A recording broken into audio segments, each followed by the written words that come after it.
Hello there guys, today we're going to make a detoxifying smoothie, and this is all green, and this one is pineapple, 1 piece of cucumber, romaine lettuce, and guava.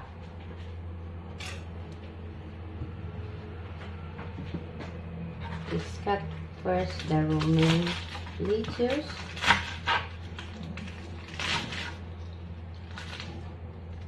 In the plate, aside, then the cucumber,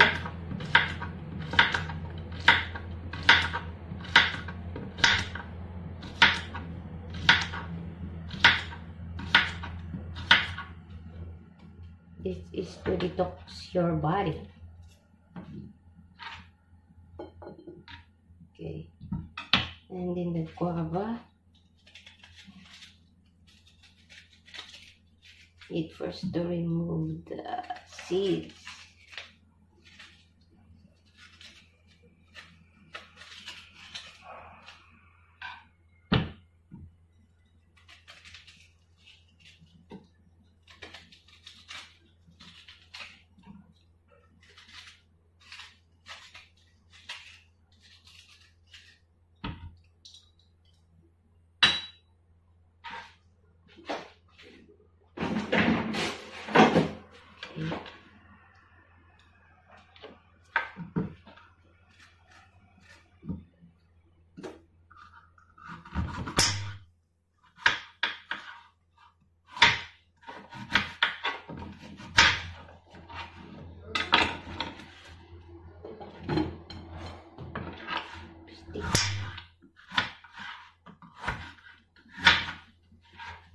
Okay.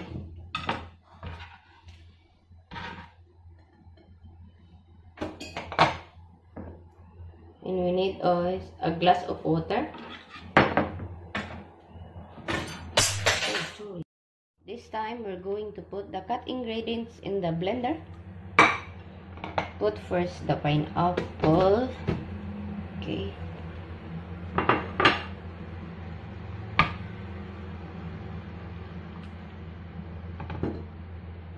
And then just the guava,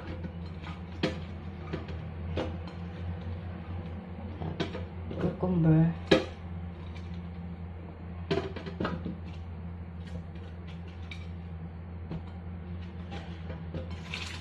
lastly the lettuce.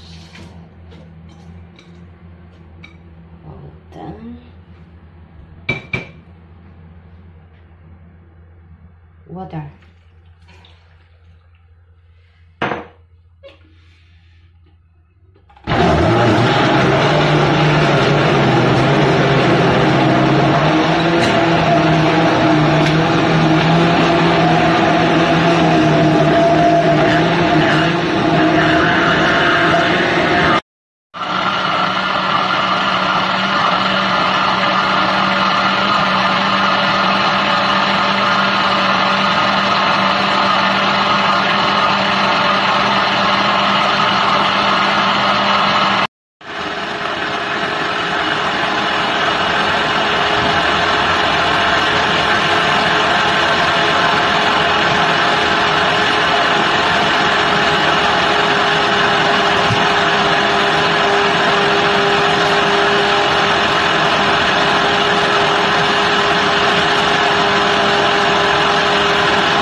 Sa baso.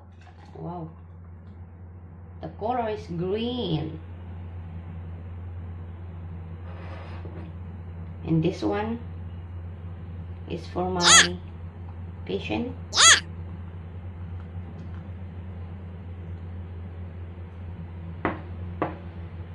Okay, the design, if you want to serve for the customer, you can do this one, but only for drinking. So that's it.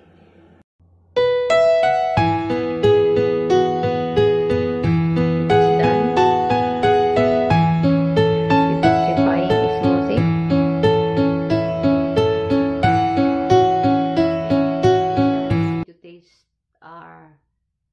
green detoxifying smoothie. Tingnan natin kung ano ang lasa niya.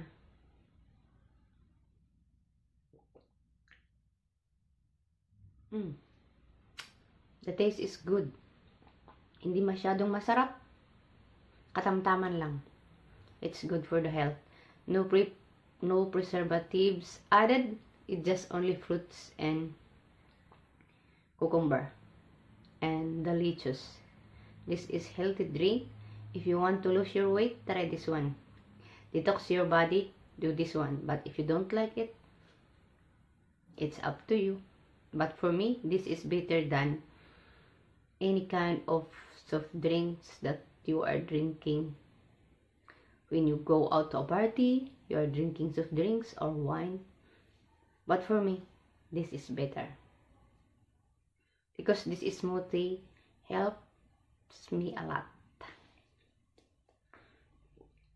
Nagsasalita na ako ng English dito English pa more.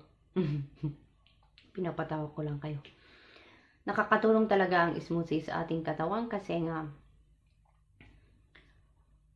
sabi ko nga sa inyo na magsimula nang mag-start ako ng smoothie, ang aking sakit sa balakang ay talagang nawala. It's been since 2019 I'm starting making smoothie and the result is okay, good. It really helps to detoxify my body, especially when you are bloated. Try this. Have a good day. Enjoy drinking your smoothie. Cheers.